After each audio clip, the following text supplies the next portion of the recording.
Next is solutions of solid in liquid.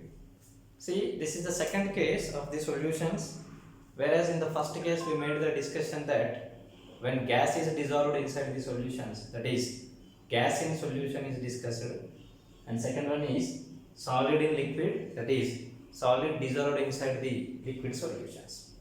As we know, solid substance, solid is maybe crystalline compound or maybe amorphous compound. Solid is very material, a material in which the particles are very close to one another. Whenever this solid material is allowed to dissolve inside the liquid, suppose if it is allowed to dissolve inside the liquid, if it is forming a solution, solution implies what here? Here it is a homogeneous mixture, and in this homogeneous mixture both solid as well as the liquid particles are present. Liquid is present as major component, whereas solid is present as minor component.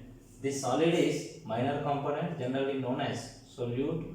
Liquid is major component and it is known as solvent. Like this, solute as solid and the solvent as liquid. If it forms a homogeneous mixture, such kind of solution obtained is said to be homogeneous mixture obtained is known as solid in liquid type of solution.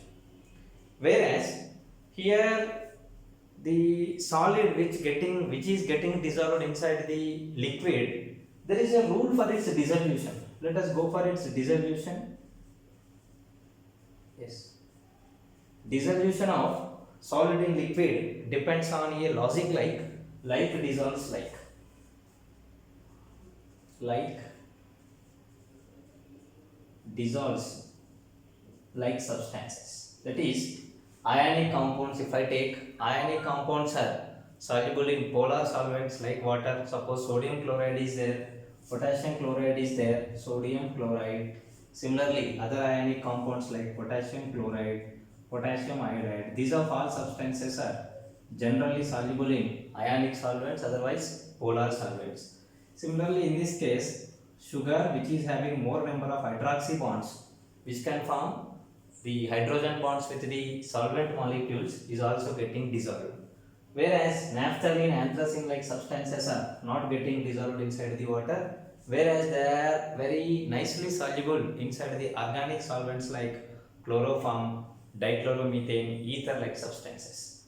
Like this, the dissolution of solid depends on the logic, simple logic like nature. Like dissolves like stands for similarity of the substances. Similar nature containing substances is getting dissolved in the similar nature containing solvent. Like dissolves like reveals the secret that which particular components are generally getting dissolved in the which particular solvent. Such an information is provided by like dissolves like.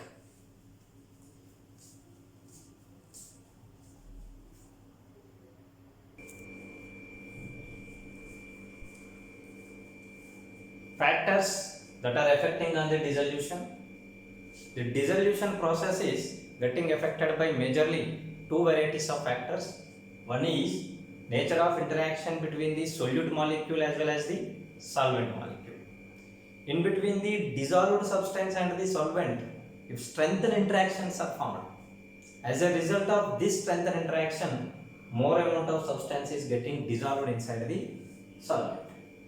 Whereas if interaction strength is weak, as a result, less amount of substance is getting dissolved in the solvent.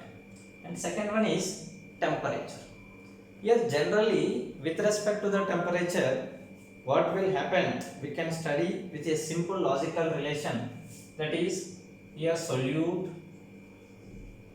plus solvent which is giving a homogeneous mixture known as solution plus heat energy.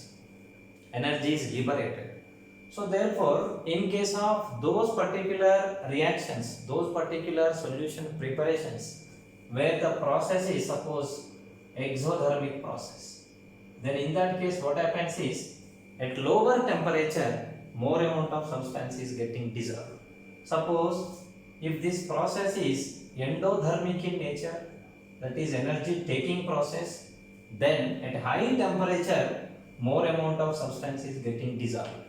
So therefore, by application of Le-Chatler principle, we can study the effect of temperature over the solubility of the solid inside the liquid system. Whereas if it is exothermic process, so energy is getting liberated, hence to dissolve more amount of substance, high temperature is required. Similarly, if it is endothermic process, energy is taking process. So therefore here energy is taking process implies at high temperature more amount of substance is getting dissolved, and here at low temperature more amount of substance is getting dissolved. So therefore there are many examples for the system of exothermic category as well as endothermic category. Here also we can logically approach the connectivity of the dissolution in such a way that solute molecules are very close. Yes, before dissolution it is a solid, solute molecules are very close. Whereas whenever it is getting dissolved, dispersion occurs within the solution. What happens here?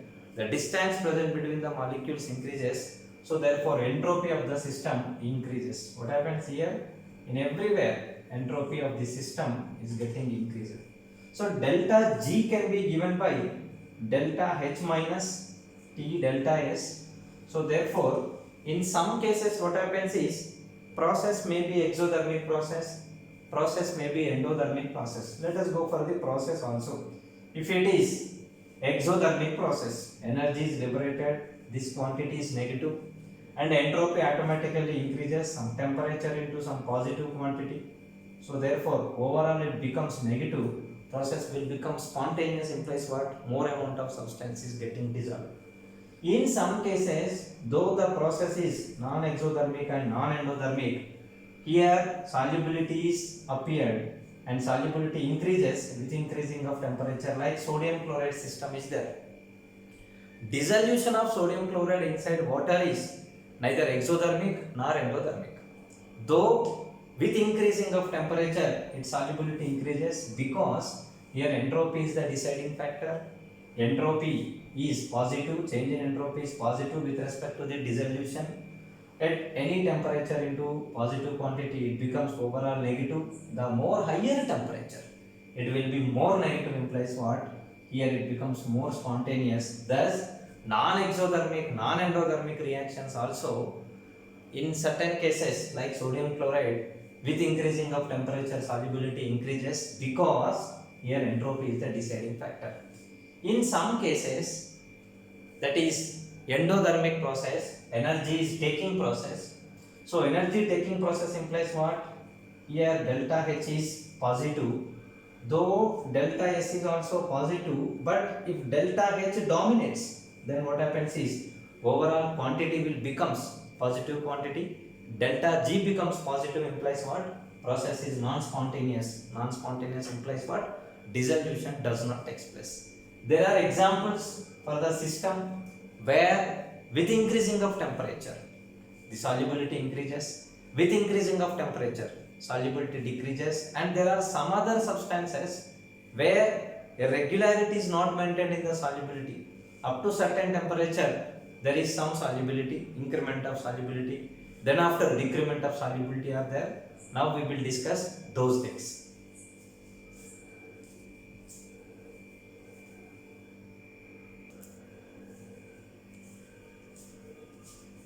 Now examples for each category of the solid and liquid type of solutions.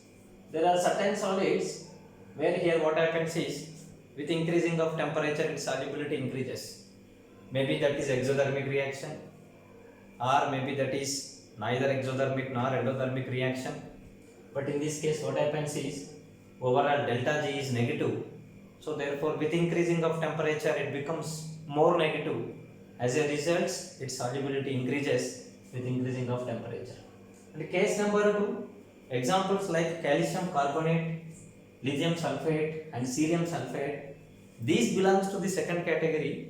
Here what happens is with increasing of temperature delta G becomes 0, otherwise positive in quantity. So therefore solubility decreases with increasing of temperature.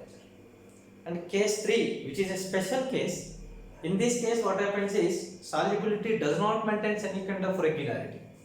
the first half solubility is in one order, in one gradient, and after some temperature level it maintains other particular variety. In case of sodium sulfate 10H2O, it is decahydrate in the beginning, whereas its solubility increases with increasing of temperature. At a particular temperature onwards, its solubility decreases because sodium sulfate decahydrate is converted to sodium sulfate, anhydrous sodium sulfate. Thus, there will be a lot of drastic change in the solubility of sodium sulfate. Similarly, ammonium nitrate, in the beginning it maintains alpha form, it is having one variety of solubility, and then after it is converted to beta form, its solubility varies. Similarly, in case of calcium chloride 6H2O, on heating it is converted to 4H2O, further it is converted to 2H2O. Hence you will find irregularity in the solubilities of corresponding salts. Whereas the particular temperature at which this particular transition occurs, this particular change occurs, the point of temperature at which this particular change occurs is known as transition temperature. Below transition temperature it maintains one gradation, and the after the transition temperature it maintains another gradation in the solubility. Hence that temperature of the system of solid and liquid where there is a difference in gradation of solubility, increment and the decrement, such kind of temperature is transition temperature. Hence it is known as transition is occurring, change is occurring, hence the temperature is generally known as transition temperature. Now we will discuss solubility, then how solubility is technically studied and what is meant by solubility and what will happen at the solubility and why solubility is defined at a particular temperature. Let us have a discussion. See, as similar that we made the discussion in the case of gas in liquids, solubility is defined. How it is defined? In 1 ml solution on heating, some amount of gas will be liberated under STP conditions or under given conditions. If we measure the measured volume is taken as reference for the solubility, and that too that solution is taken as saturated solution. In the same way, here also in case of solids in liquid, solubility is defined as, here the weight of solute that is present in 100 grams of solvent to make it as a saturated solution under given conditions of temperature is known as its solubility. That is the weight, which weight? The weight of what? The weight of solute in grams that is present in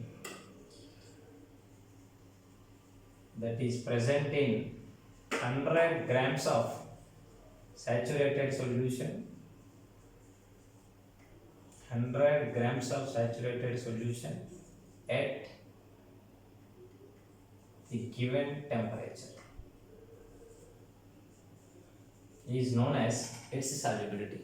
So solubility is defined in such a way that the particular weight of solute in grams that is present in 100 grams of its corresponding saturated solution at the given temperature is known as its solubility. If more amount of substance is dissolved, then what we can say? It is having more solubility. If less amount of substance is present, then what we can say? It is having lesser will be the solubility. Then what is meant by saturation is, saturation point is that particular point. See, here we are defining the saturation at a particular temperature. So saturation point is that particular point. Here what happens is, the solid whichever is there, the solid is undergoing dissolution. So therefore here dissolution is occurring from one side, that is solid is dispersed into its corresponding smaller species. Whereas those smaller species collide with one another. As a result here once again solid formation occurs, and that is said to be what? Crystallization. Yes, here dissolution is occurring, crystallization is occurring, but at a particular temperature, at a particular point in the given temperature conditions, what happens is this rate of dissolution and the rate of crystallization both comes under equilibrium conditions. That particular situation is said to be saturation point.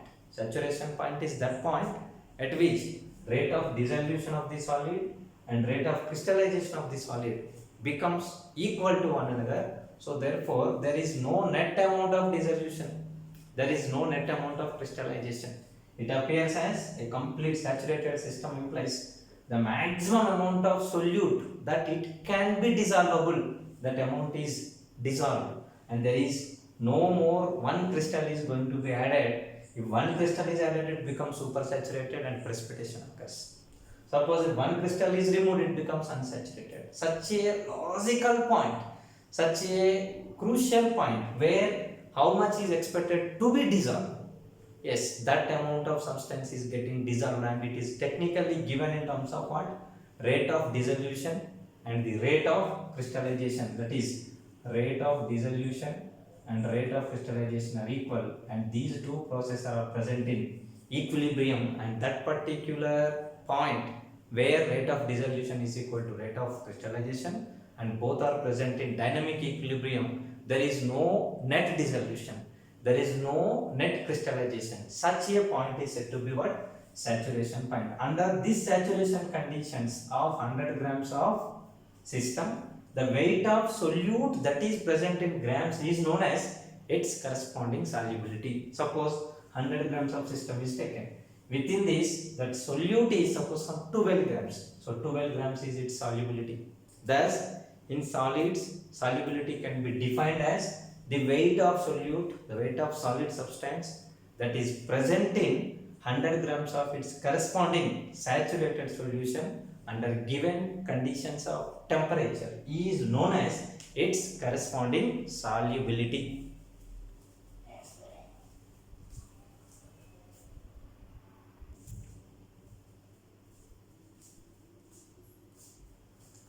Vapor pressure. Similar to the gaseous molecules which are having different varieties of velocities like root mean square velocity, average velocity, most probable velocity. In the same way, liquid molecules are also having different ranges of velocities. So therefore, out of this liquid consisting of many number of molecules, some of the molecules are having highest energy, highest kinetic energy, because they are associated with most probable velocity. Such kind of molecules wander inside the liquid solution and reaches to the surface. Though they are associated with highest amount of energy, though they are present at the surface of the liquid, hence they want to enter into the most disordered physical state, and that is nothing but what? Next physical state is vapor state. Thus, highest kinetic energy containing molecules, most probable velocity associated molecules, their fraction is little, but such kind of molecules when reaches to the surface, in order to attain satisfaction, because they are having higher energy, they enters into the next disordered physical state, and that physical state is what? Vapor state.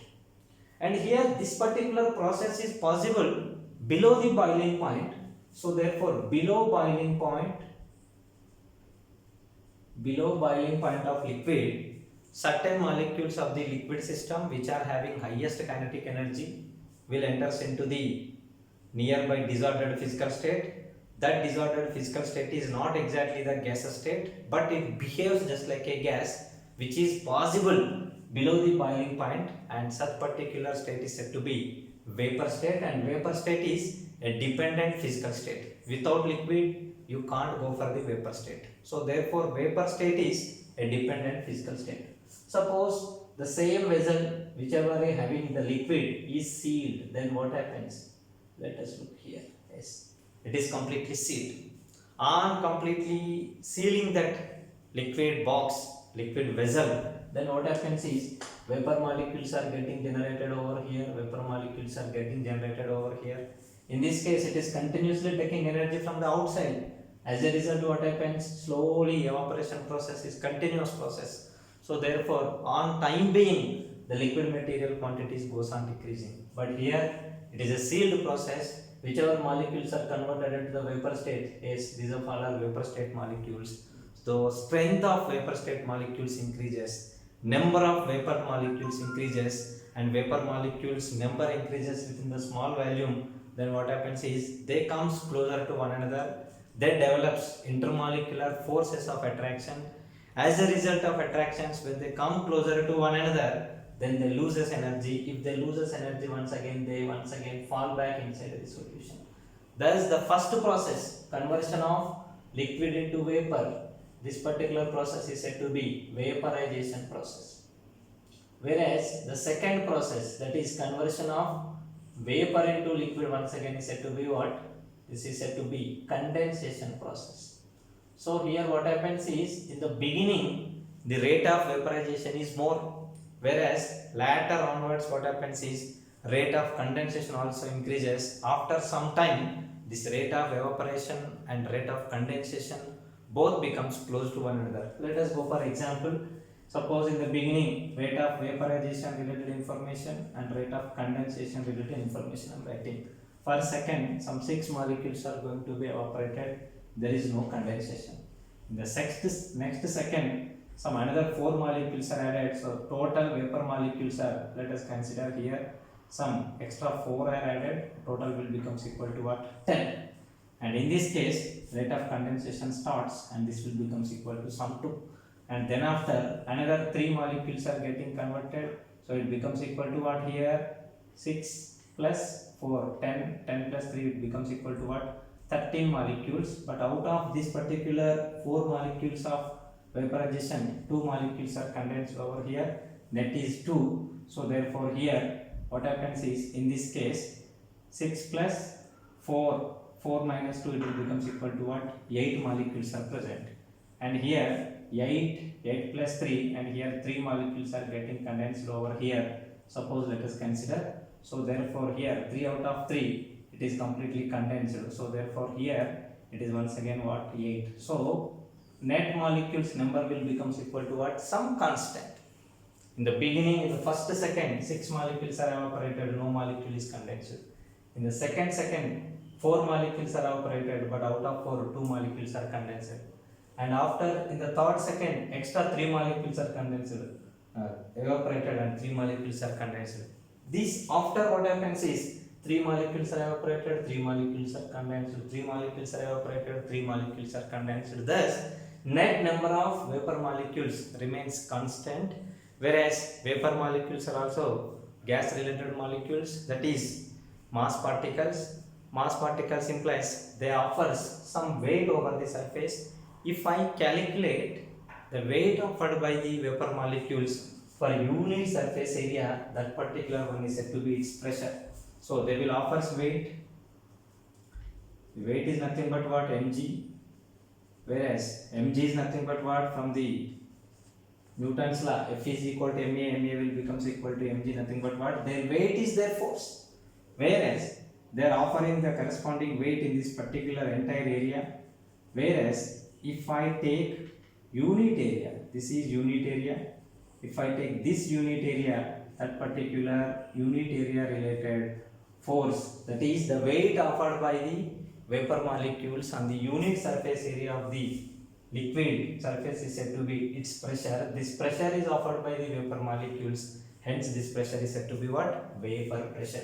Hence what we can define the vapor pressure is the pressure. What is meant to be pressure? Once again, force offered per unit area. Pressure implies what? Force per unit area. Force, the pressure offered by vapor molecules over the surface of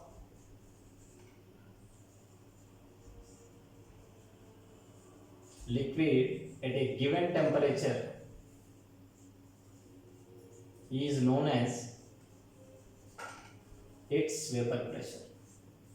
So vapor pressure of a liquid can be defined as the pressure offered by the vapor molecules over the surface of the liquid at a given temperature. That is nothing but what? The force offered by the weight offered by the gaseous molecules per unit area is known as pressure, and that particular pressure is due to what? Vapor stated molecules, hence that pressure is said to be what? Vapor pressure. Vapor pressure is a characteristic property. Every liquid material is having its own vapor pressure at a particular temperature. Now we will discuss the factors affecting over the vapor pressure.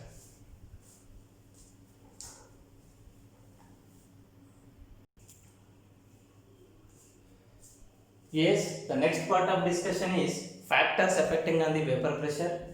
Vapor pressure is dependent on nature. The first foremost factor that decides the vapor pressure is nature of liquid. Suppose nature of liquid stands for what? The collection of liquid molecules. In between the liquid molecules, if strong interaction is present, then it is very difficult for the liquid molecule to enter into the next disordered gaseous state and corresponding pressure is little. Whereas if intermolecular force of attraction is less, thereby at low temperature or with little excitation, easy excitation or easily most of the liquid molecules are converted into the gaseous state or the vapor state and corresponding pressure will be higher.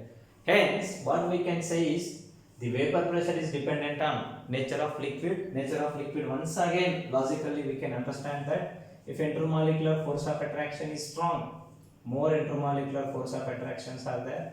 And case number 2, here less intermolecular force of attractions are there. Less intermolecular force of attraction with some little energy, it is broken and it is converted to gaseous state. It is also converted to gaseous state. Whereas to break this one here, lot of amount of energy is liberated, lot of amount of energy is required. Lot of amount of energy is required. As a result here, conversion of this material into vapor state becomes difficult and corresponding pressure will be little.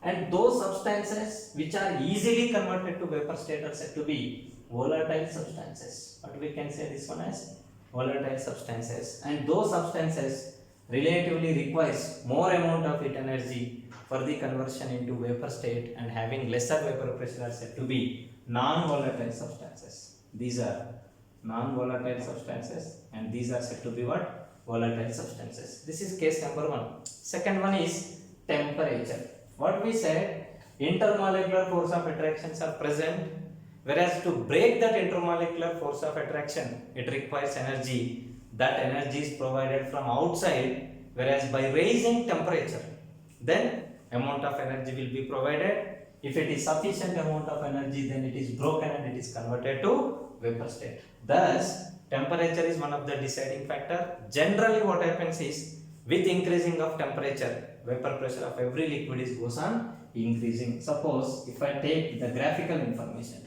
this is vapor pressure and this is temperature. So with increasing of temperature, generally what happens is vapor pressure goes on increasing, and whichever is having higher vapor pressure and that is said to be volatile, whichever is having lower vapor pressure and that is said to be what? Non-volatile system.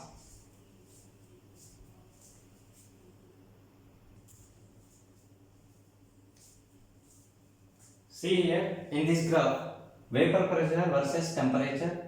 Here vapor pressure is taken on y-axis, temperature is taken on x-axis. So ether related vapor pressure, alcohol related vapor pressure and the water related vapor pressures. See, with increasing of temperature, this curve, irrespective of nature of substance, every curve goes on increasing implies what? Vapor pressure goes on increasing.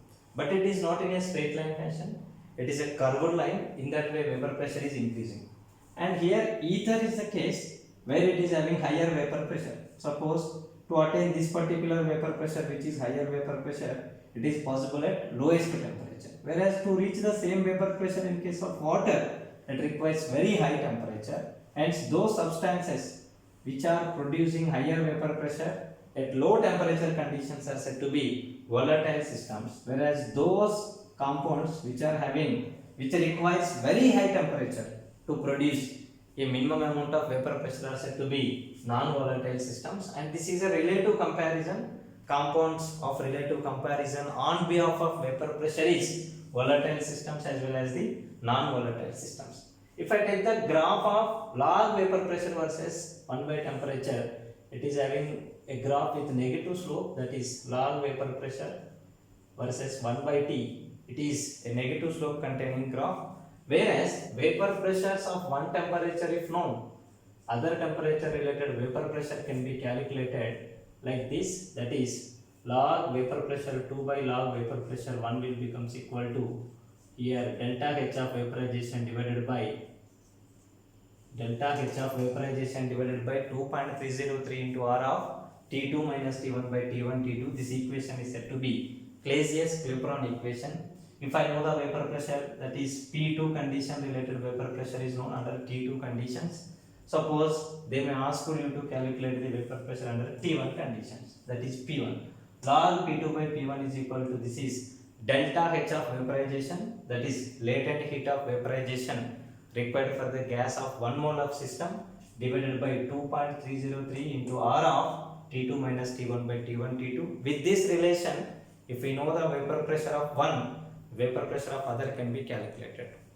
And whereas vapor pressure is characteristic property, vapor pressure is an intensive property. Vapor pressure doesn't depends on the external pressure. Though you may apply any amount of external pressure, vapor pressure does not vary. Vapor pressure is independent of all the things. The only one factor that can influence the vapor pressure is temperature. Suppose if I change the temperature, on increasing the temperature, vapor pressure increases. Suppose temperature is increased from here to here. Here vapor pressure is this much, whereas on increasing temperature, for every system, vapor pressure generally increases. Thus, vapor pressure is depend on nature of interactions. The more interactions, more energy is required to convert into gaseous state or vapor state, hence vapor pressure is little. That is nature of the compound. And second one is temperature. Generally with increasing of temperature, vapor pressure increases, and vapor pressure and the temperature relation is given in terms of Clausius-Clapeyron, and that is given by log P2 by P1 is equal to delta HV divided by 2.303 by 2.303 into R of T2 minus T1 by T1 T2 is said to be Clausius-Clapeyron equation.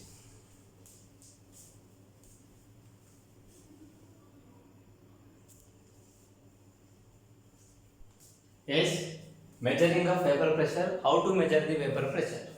Whichever liquid for which we want to measure the vapor pressure, that liquid is taken in a sealed vessel, and which is sealed vessel, and moreover here it is evacuated vessel. Let us consider this vessel is evacuated vessel and it is sealed vessel. There is no more other gas is present. Whereas, as we know, the most kinetic energy containing most probable velocity associated gaseous molecules readily converts into vapor state. So therefore here certain liquid molecules which are having higher kinetic energy will be converted into the vapor state. And moreover, certain molecules whichever are having intermolecular force of attraction due to its more in number, collides will take place. As a result, they will be converted into once again liquid state. And this process is condensation process, and this process is vaporization process. This will continue for some time, and after some time what happens is it settles. So therefore there happens vaporization and there occurs condensation. But here after some time what happens is rate of vaporization and rate of condensation both will becomes equal to one another. Thus after some time gap, then what happens is this rate of vaporization will becomes equal to rate of vaporization and rate of condensation, both present in equilibrium in such a way that rate of vaporization will becomes equal to rate of condensation. From the beginning they are present in equilibrium, but after some time what happens is this rate of vaporization will becomes equal to rate of condensation. Under that system, a fixed number of vapor molecules are present over the surface. Now under this system, under these conditions, if I measure the pressure of the system by connecting this one to the barometer, whichever pressure it associates, that pressure is said to be its corresponding vapor pressure under given conditions of temperature. It is possible at a particular temperature, whereas if I change the temperature, number of gaseous molecules changes, number of vapor molecules changes. As a result, corresponding vapor pressure also varies. But if I maintain a constant temperature, in the beginning rate of vaporization is very high, rate of condensation is low. Slowly what happens? Rate of vaporization decreases, rate of condensation increases. After some time interval, rate of vaporization will becomes equal to rate of condensation. Thus evaporization is a continuous process, condensation is also continuous process. Thus both are present in dynamic equilibrium. Under that dynamic equilibrium condition, after some time interval what happens is both rates becomes equal to one another. So therefore there is no net rate of vaporization, there is no net rate of condensation. Under that conditions, some fixed amount of vapor molecules are present over the surface of the liquid. They will offer their corresponding weight over the surface, and if I calculate on unit area how much weight is offered by them, how much force is offered by them, because weight is equal to force, and that particular force is known as force per unit area. That force per unit area is known as pressure. Here that pressure is offered by vapor molecules, hence that pressure is said to be what? Vapor pressure. Thus, by taking a sealed vessel, sealed and evacuated vessel, followed by filling with the corresponding liquid, by leaving that one to adjust for some time, some fixed number of molecules are present over the surface, and under that conditions, at a given constant temperature conditions, if I measure the pressure is said to be what? Vapor pressure. Thus, vapor pressure is generally calculated, and vapor pressure is characteristic property. It is not going to be affected by any of the other things. Externally, you may apply any amount of pressure, vapor pressure does not change. Vapor pressure is getting influenced by only one factor, that is what? Temperature. If I vary the temperature, vapor pressure varies. Generally, with increasing of temperature, vapor pressure increases.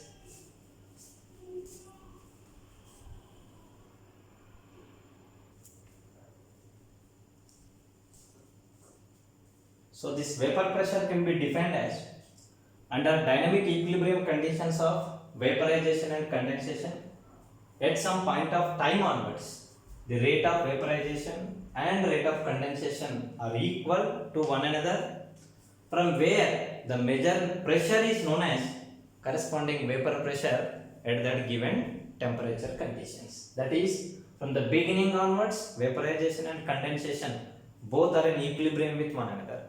But after some time interval gap, they reaches to a saturation point, that is rate of vaporization and rate of condensation both becomes equal to one another. From that time onwards, whatever the equilibrium is established, from equilibrium established to time onwards, from that time onwards, the pressure whichever is there, if I measure the pressure, that pressure is said to be corresponding vapor pressure of the solution. But this has to be done at a particular temperature. So therefore, whenever we are mentioning vapor pressure, along with the vapor pressure, the corresponding temperature is also to be mentioned. So therefore, under dynamic equilibrium conditions, after some time onwards, the rate of vaporization and rate of condensation both becomes equal to one another, where onwards, whichever the pressure is there, that the measured pressure is known as corresponding vapor pressure at that given temperature conditions.